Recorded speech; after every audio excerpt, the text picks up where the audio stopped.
etiketuar zotit Arjan Tahiri, gjithsesht Bedri Homzës, i cili më herët e kishte paralajmëruar se aty ku ka fillu të ndërtohet një urë shëtitore për kombësorët nuk është vendi përshtatshëm, por për fat mirë doli kryeshefi ekzekutiv i Bërlepencit edhe e pranoi se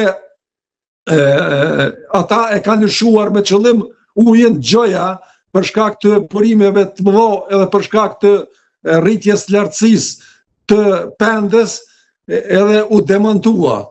Por përkundër kësaj, edhe pse e pranoi kryeshefi ekzekutiv që është militant i lëvizjes vetëvendosje bashkë me komplet bordin e asoj kompanije, megjithatë përsëri vetëvendosja aprovuan që t'ja përshkruajnë Arjan Tahirit një djalë i mirë i përgatitur me kulturë të lartë demokratike dhe bazuar në gjitha rrethonat, në gjitha sondazhet të cilat vinë del, edhe pse vetëvendosja me krejt aparaturën e vet është e koncentruar në Mitrovic, Gjoja për të treguar se ata kanë punu shumë Mitrovicën e Veriut për ta sjellë sovranitetin dhe integritetin e asoj pjese, del e kundërta se atë vërtet nuk është arritur asgjë diçka që duhet. Ata e mosin apo dalin me pikë kafe ose apo shkojnë më la në Ujman. Me bonët në Ujman, këto dyja dhe asnjë sukses tjetër s'kan.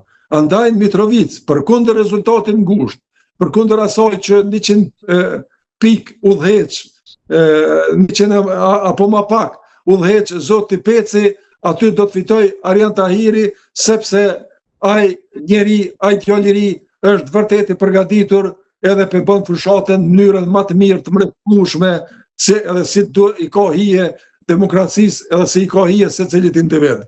Aty është ngar Bedri Homza si ish kandidat për kryeministër me zotin Kurti si mandatar i qeverisë këtë mandat. Aty nëse humb Albini në Mitrovic, edhe jam i bindur që do të humb, ai do ta merr këtë një humbje të jashtëzakonshme, sepse vetëm në pikë ku ky mund të krenohet se ka punu diçka e llogarit Mitrovicën, edhe aty po të humb, për atë arsye ata po flajnë. Lëvizja vetëvendose po flajnë natë e det janë në Mitrovic për ta mundur Arjan Tahirin që nuk doja dalin. Derisa komuna tjera, një pjesë madhe do ta fitoj Aleonca atje Dugaxhinin, për dykeja do ta merr Mitrovicën edhe Prizrenin, Prishtina duhet me marrë për parim Roma gjitha sondazhet edhe gjithë çka tregon aty edhe në heshtje për momentin ende i pashpallur do ta përkra edhe Urani Smajli, e merr LDK-ja, Gjilani nëse mobilizohet opozita komplet edhe i ndihmojnë kandidatit LDK-s, ka mundësi ta sfidoj, por thuaj se e ka të sigurt.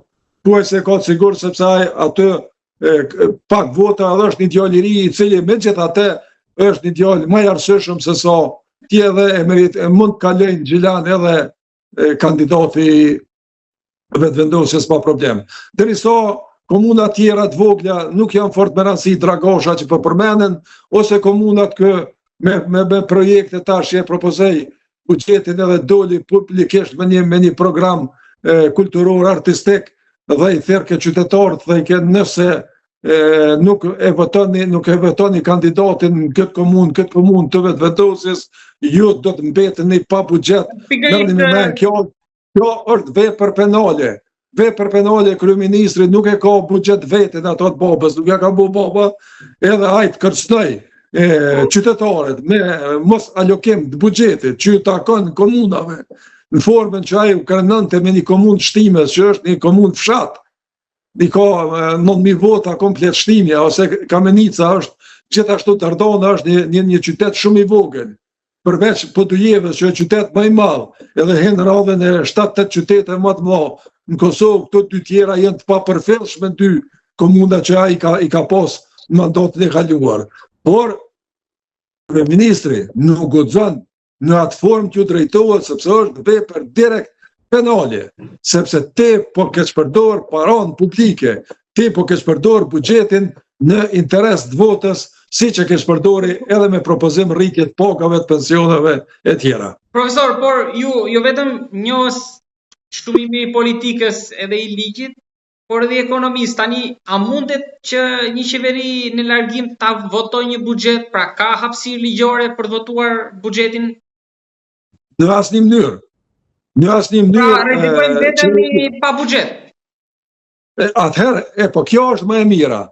Është dashur të votohet patjetër, dhe unë e kam shpresën këtu që opozita, sepse nuk i konvenon as opozitës për mos mu votu buxheti. Duhet patjetër të kaloj Glauku Njufsa 15 ditësh. Edhe në ato momente ne do të zgjidhet problemi i buxhetit, edhe sepse kjo qeveri që e ka propozuar, kjo absolut në asnjë mënyrë, në asnjë rrethon e legjislatura e re nuk mund të votoj, nuk mund të pranoj ligjin më të rëndësishëm të shtetit, ligjin mbi buxhetin, ta propozoj një qeveri po të ishte qeveri në dorëheqje, do të kishte me nenin 31 të kushtetutë, të ligjit të qeverisë, do të kishte mundësi, po të ishte qeveri në dorëheqje. Por këta nuk janë qeveri në dorëheqje. Kjo qeveri në detyrë. Qeveria në detyrë. Vetëm komi i mirëmbajt, ose komi përcjell disa projekte të cilat janë rrjedhë dhe sipër. Por propozoj projekte të reja, ligje të reja, buxhet. Ajo është absolutisht e pamundur. Nuk kemi këshill ekonomik fiskal. Pa këshill ekonomik fiskal nuk i kemi 18 komisionet parlamentare. Me kënd do të gjitha ato komisionet parlamentare kanë obligim me shqyrtu, me ja propozu kuvendit e qeveria që projekt buxhetin në komisione. Komisionet e marrin edhe përpunojnë, edhe komisionet ja qojnë. Komisioni për financa ja dorëzon kuvendit edhe del e mbron ligjin, kryeministri.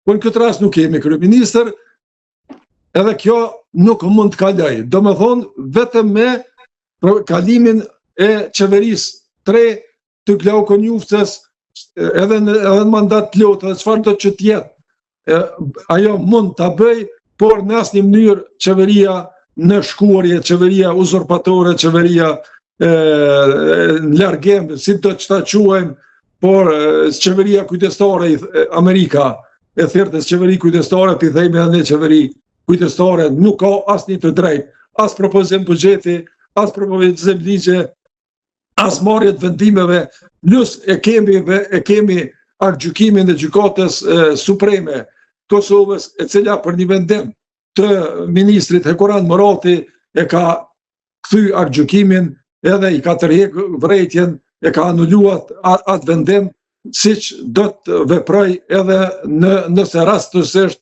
kalon ndonjë kryeligj i buxhetit, do të kthehet mbrapsht.